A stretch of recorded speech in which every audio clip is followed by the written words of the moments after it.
Are you a remote worker and you work in a home office or you work away from your customer using the magic of technology? How do you be more productive? How do you get more accomplished and more done?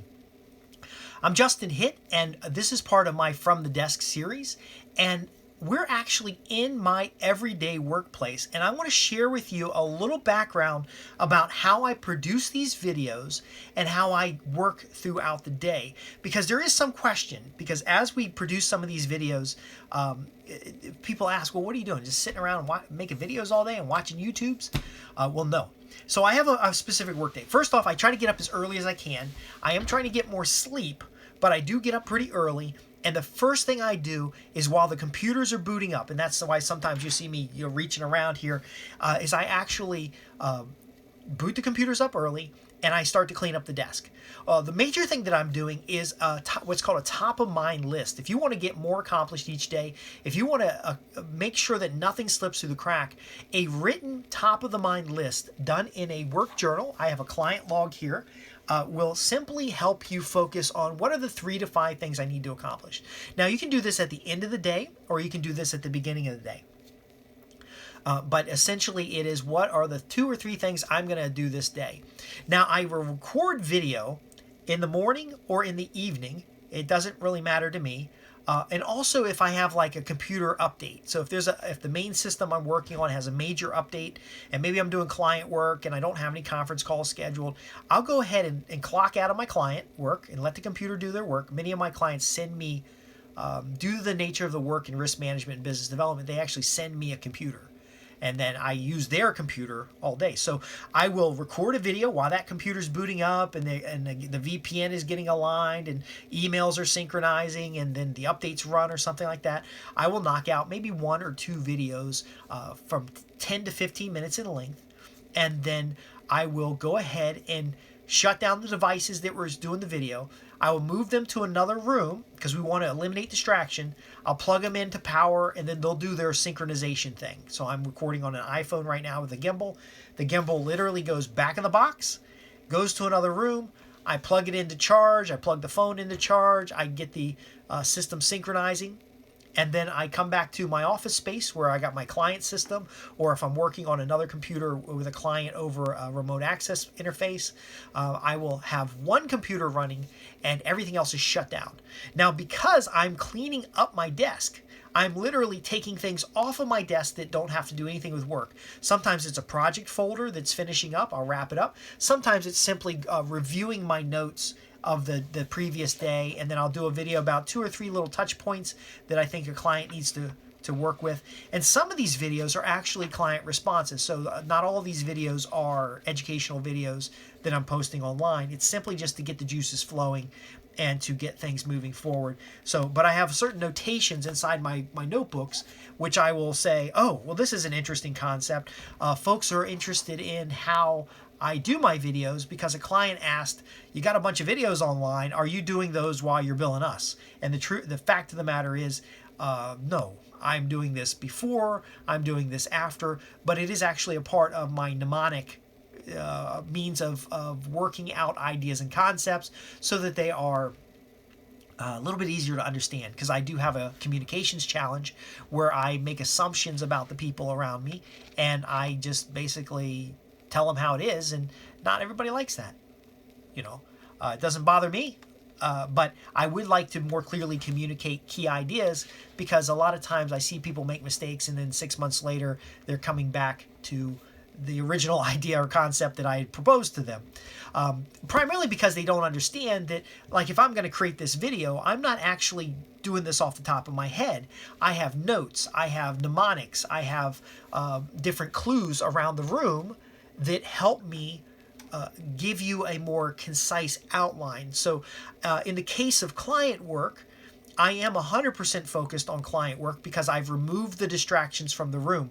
The phone doesn't even ring unless it has a certain something specific in the caller ID. However, when I deliver or create answers or provide results, I'm actually doing that building on the best practices of other people. So one of the things that I'm going to do in these video series is I'm going to be more clear about the source of the information. Where did I get the idea? So for example here, where did I get the idea to gang out a few podcasts or videos rather than sitting down to record specifically?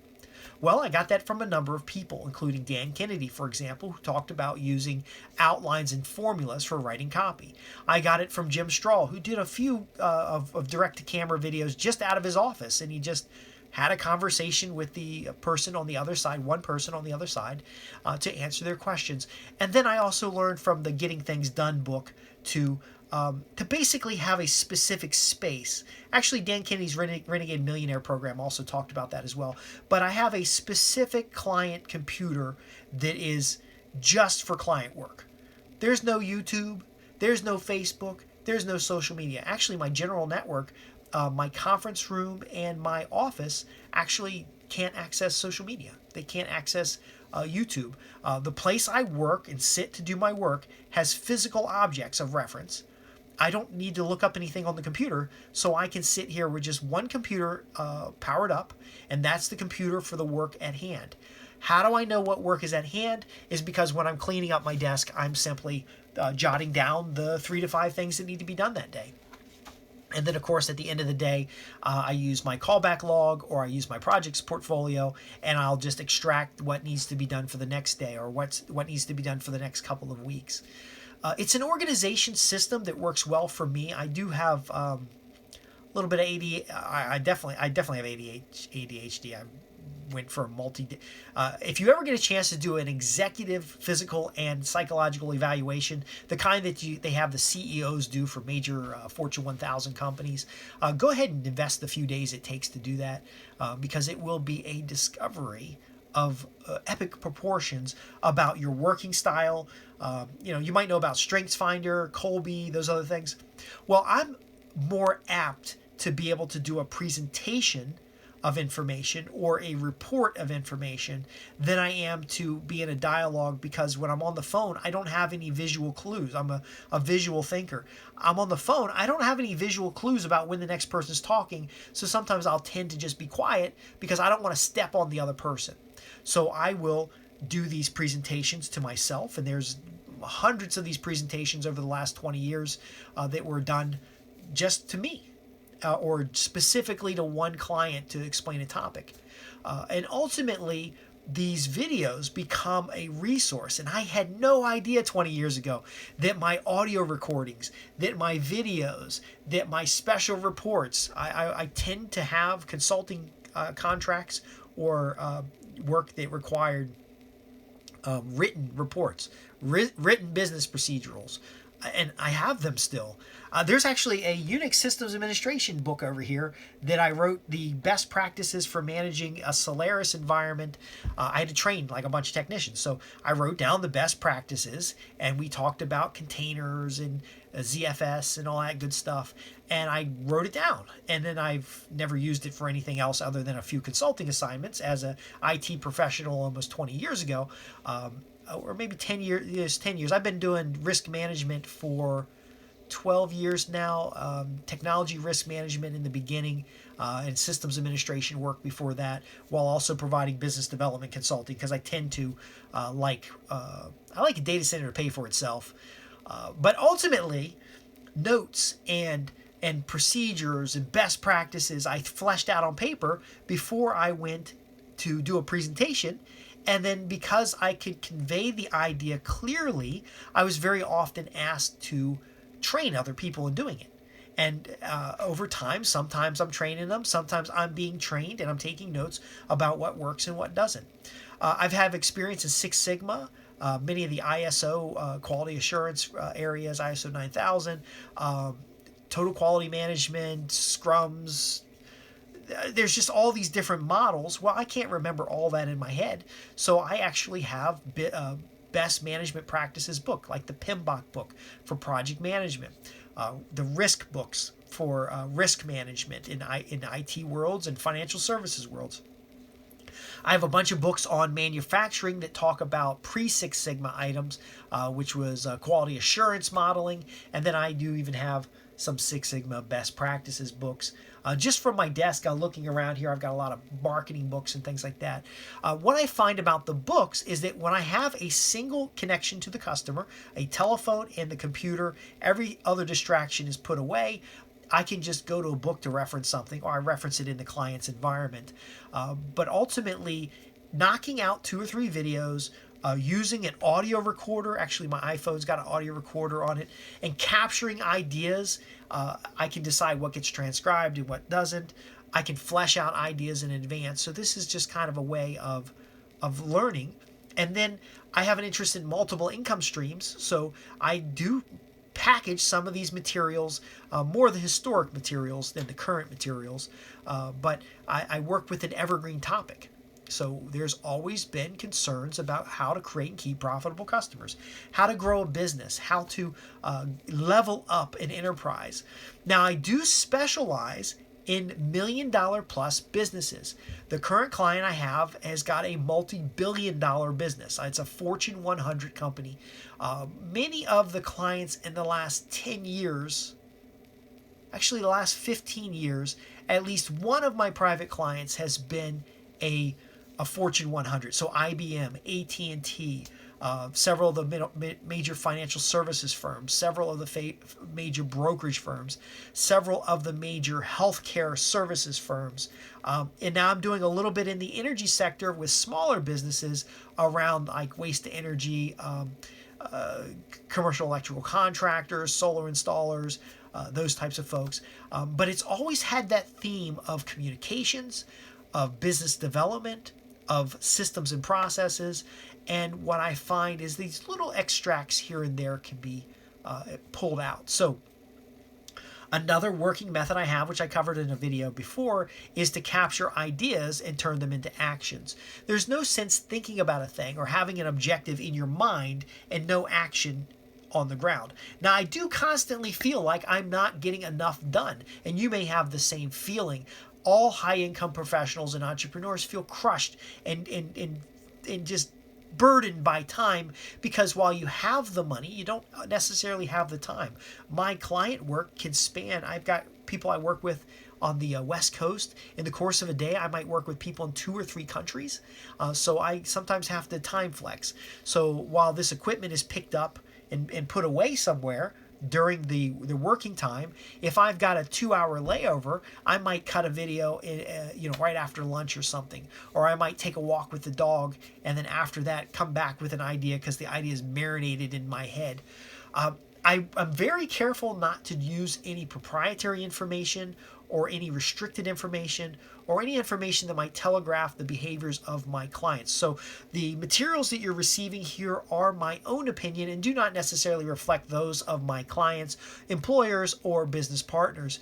And I do find that there is a pretty wide gap between the real work that's being done with private clients and the general concepts and ideas that I'm sharing here.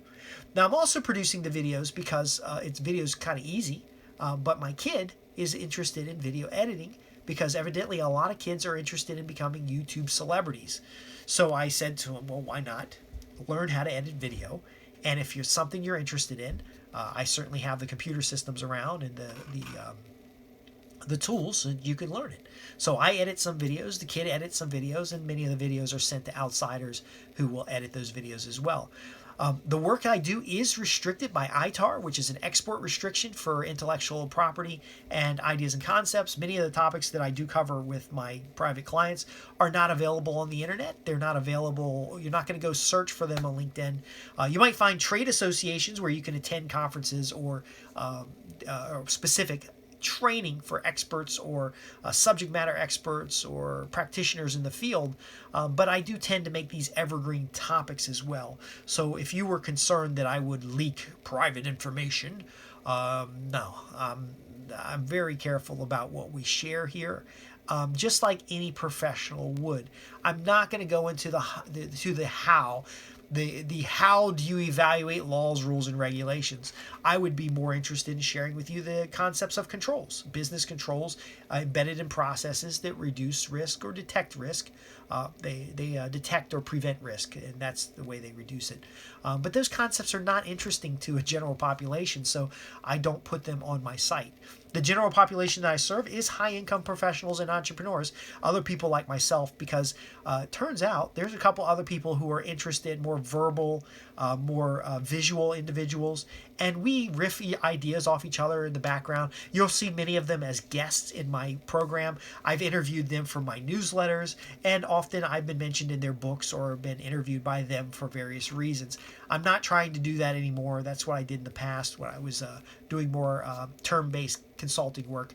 Now I'm a family man, and I'm more interested in just 2 or 3 major clients. Usually one client overshadows the remaining, and the majority of my time is what's called captive time. So I work for a specific client for the majority of the time, and the other work that's done for other clients is more deliverable based.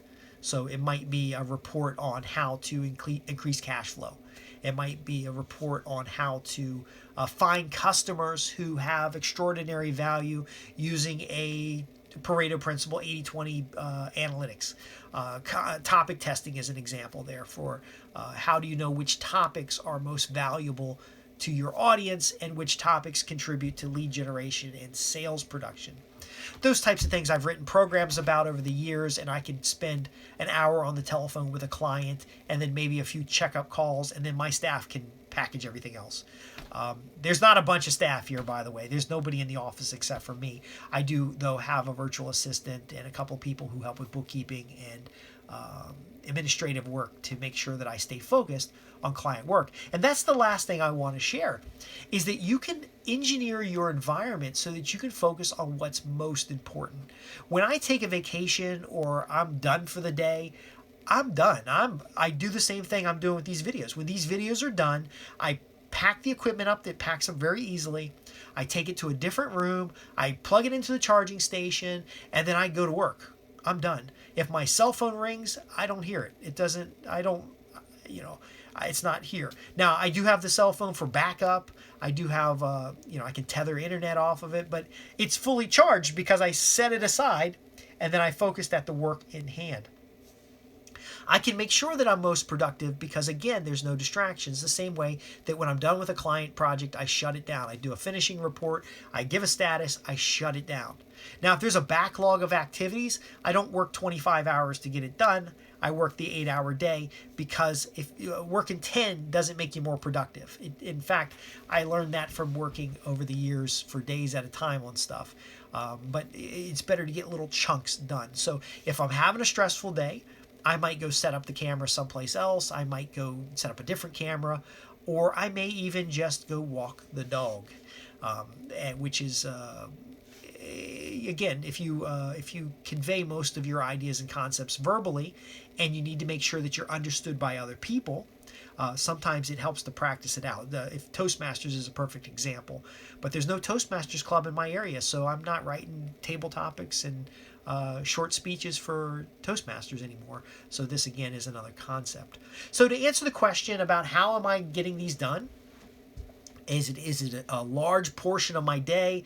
Not really. The background being just my office and being simple computing devices to do it, and then someone else doing the editing.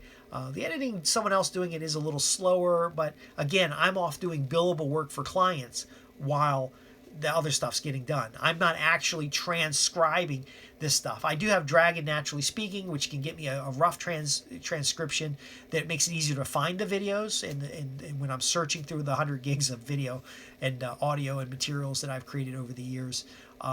But ultimately, I'm simply sitting down and focusing on one task, and that task is to deliver you something of value in 10 to 15 minutes.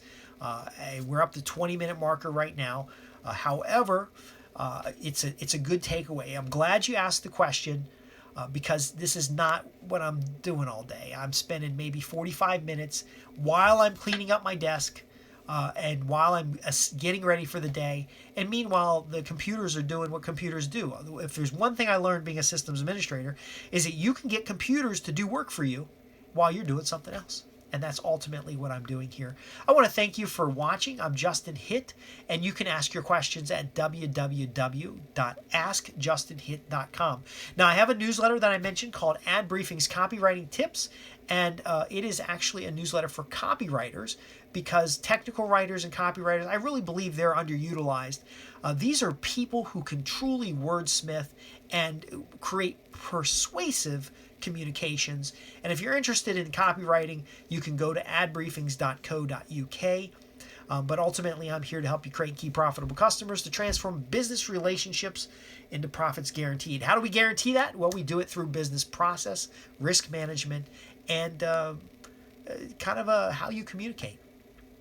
Again, thanks for listening, and thanks for asking the question about how am I getting these videos done, because it does sound like a lot of people who are using content to market themselves or position themselves as experts are finding this to be a lot of work.